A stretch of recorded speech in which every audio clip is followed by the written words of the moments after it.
কার এরকম ভরসা আছে যে হুজুর আমি এত আমল করেছি, আমার আমলের বদৌলতে আমি জান্নাতে ঢুকব? কে কে আছেন দেখি? আল্লাহর ওলি আছে এরকম কোন আল্লাহর ওলি? হ্যাঁ আছে? নাই। আল্লাহর হাবিব বললেন আল্লাহর রহমত ছাড়া, ভালোবাসা ছাড়া কেউ কোনোদিন জান্নাতে ঢুকতে পারবে। আম্মা জান আয়েশা বললেন ইয়া রাসূলুল্লাহ আপনিও না? আল্লাহর হাবিব বললেন না আমিও না, তবে আল্লাহর রহমত আর দয়া সেদিন আমাকে ঘিরে রাখবে।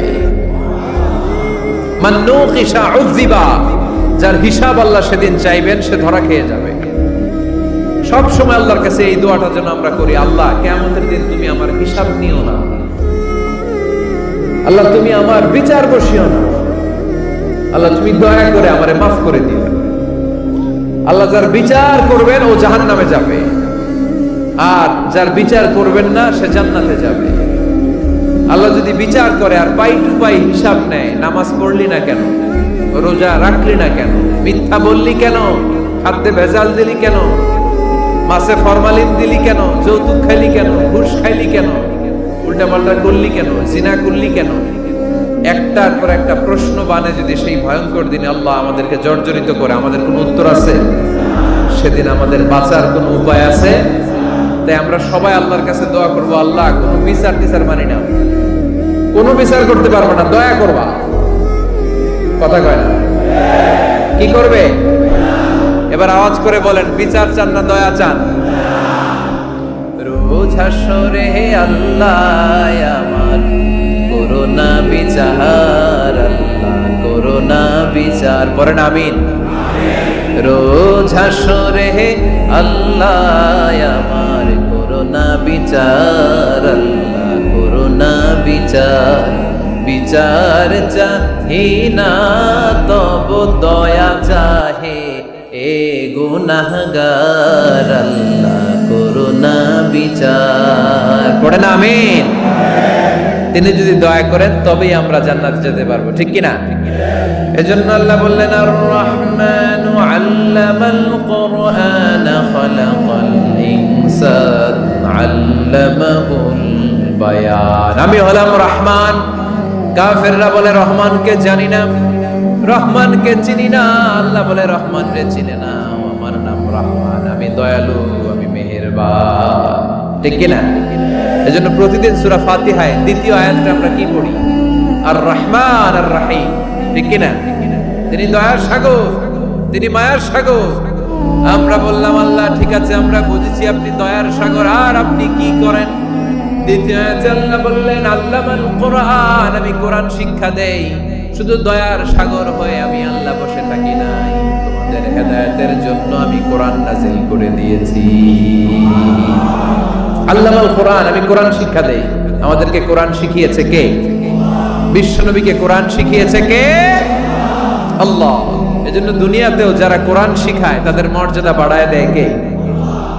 বাংলার জমিনে যারা কোরআন শরীফ শিখায় এদের মর্যাদা সবচেয়ে কম, এদের বেতন সবচেয়ে কম, এরা সমাজে সবচেয়ে বেশি অবহেলিত, ঠিক কি না? আল্লাহর কাছে এরা সবচেয়ে বেশি সম্মানিত।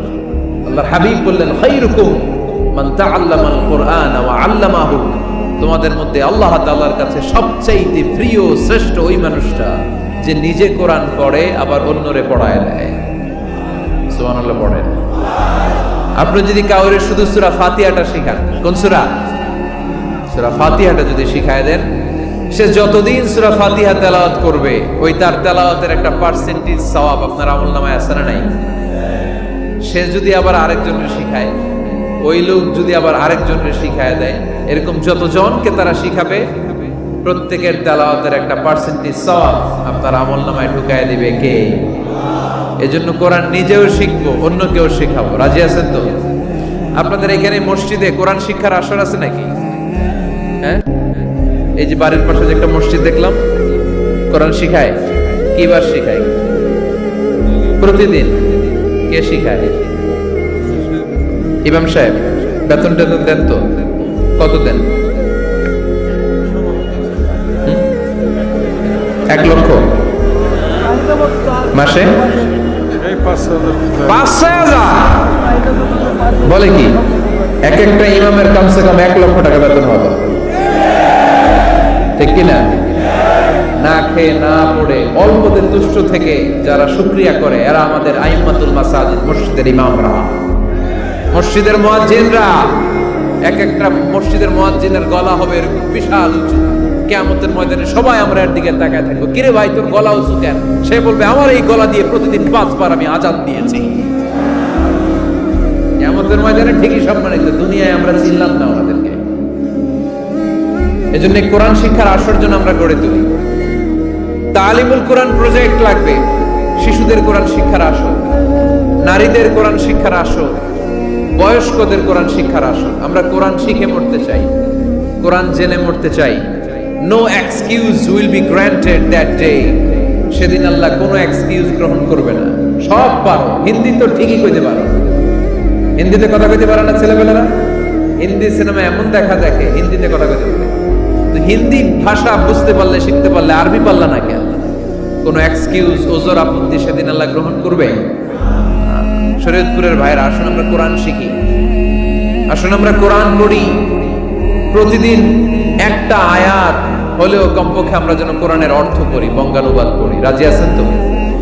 আপনাদের স্মার্টফোন আছে কার কার হাতে দেখি?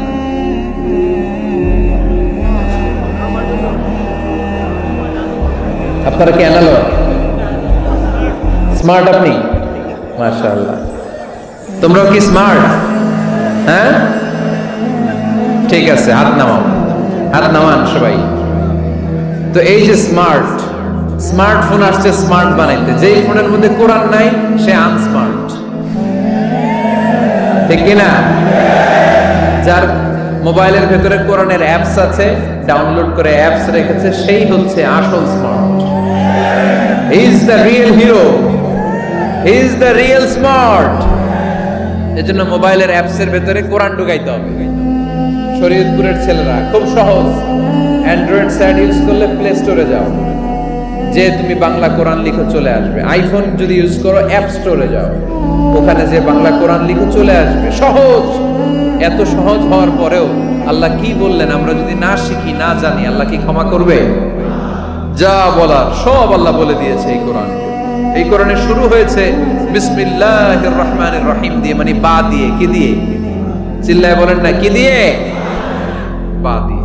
আরে কোরআন শেষ হয়েছে সূরাতুন নাস দিয়ে, যে সূরার শেষ আয়াত হচ্ছে মিনাল জিন্নাতি ওয়ান নাস। বা আর সিন মিলাইলে কি হয়? বাস।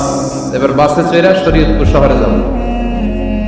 ওই বাস, এই বাস মানে যথেষ্ট, এই বাস মানে সাফিসিয়েন্ট, কাফি। আল্লাহ বুঝালেন এই 30 পারায় 114টা সূরায় আমি যা দিয়েছি এটাই বাস, যথেষ্ট। নতুন করে আর কিচ্ছু লাগবে না। চিল্লায় বলেন ঠিক কিনা? এজন্য মোবাইলে কোরআনের অ্যাপস ঢুকাইবেন। কে কে ঢুকাইবেন আজকে থেকে দেখি? আমারে দেখানোর জন্য হাত তুলছেন? দেখাতে হবে একজন রে, তিনি কে? আল্লাহরে দেখান, আল্লাহর ফেরেশতারে দেখান। এখন কই মারছে হাত? আল্লাহর ফেরেশতার কথা কইছে, আর ভয় ঢুকছে। ঢুকাবেন, ঢুকাবেন। এদিকে হাত তোলো না কেন? আছে? মাশাআল্লাহ, হাত নামান। আল্লাহ তুমি সব ভাইদেরকে কবুল করো। আমরা যেন মোবাইলে হিন্দি সিরিয়াল না দেখি, আমরা যেন ড্যান্স না দেখি, উলঙ্গ নৃত্য যেন না দেখি। আমরা যেন এই মোবাইলে কোরআন পড়ি। আমরা কান দিয়ে যা শুনবো তাতে যেন সওয়াব হয়। আমরা চোখ দিয়ে যা দেখবো তাতে যেন সওয়াব হয়, ঠিক কিনা?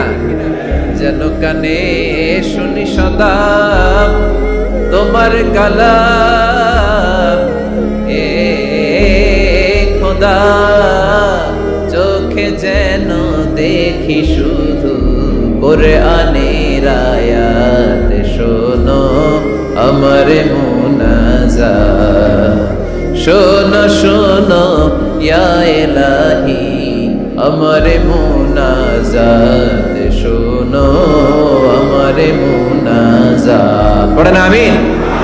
তাহলে আমরা যে কিতাবটার সঙ্গী বানাবো, কিতাবটার নাম সবাই বলেন।